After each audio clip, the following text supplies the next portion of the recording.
Now, if you're already maxing out your 401k, kudos to you. What we like to see next is that brokerage, that non-retirement account. Mm-hmm. And I mean, personally, so to speak, even in our own finances as a family, being able to automate this has been groundbreaking because it's again, it goes to like every month I would look at finances in reverse and say, oh, I'll get to that. Guess what? I never did. But we're at a point where we're not going to notice a couple $100 missing here or there. And so if we automate it, guess what? It runs every 2 weeks and it's great. And we learn to live off the rest. And so if you got that brokerage account, link it to your bank account and invest it.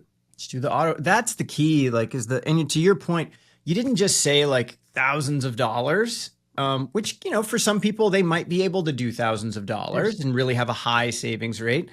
But, for most people, if you can save an extra $200, $500 a paycheck, that adds up really Mm-hmm. fast. Yep. You don't really miss it, right? But if you don't do it, you don't get the benefit. Right. I mean, I think of like Friday, Saturday, Sundays. I'm sure like most people, those are the days our family lives for.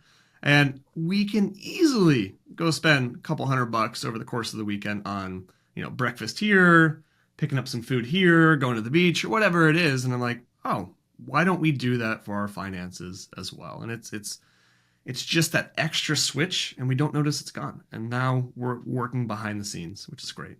Totally. Yeah. Absolutely. I think the next one that I think to automate is probably the biggest one, and that's just Mhm. your bank account and the flows of Mhm. your bank account. I'm a huge fan of having all income come into one account, Okay. and then that one account has a watermark in it that could be our like emergency fund, Okay. in a sense, Yeah. or something like it. If you can send the emergency fund somewhere else if you need to, but you probably keep a de minimis amount of cash. I'm going to make up a number, 5 grand in that checking Yeah. account at all times.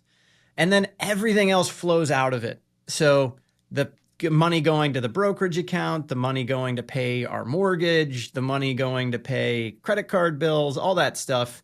And then at the end of the month, so long as we are under our 5K, don't fall under our 5K de minimis dollar amount, we're doing great.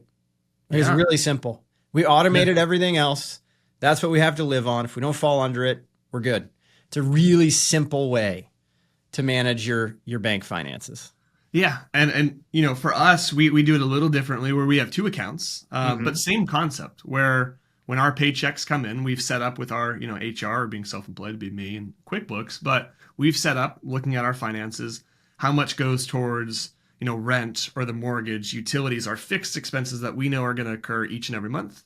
And then instead of the high watermark, the other amount goes into our discretionary bank account, which is like, hey, this is what we have to spend freely on whatever we want this Hmm. month.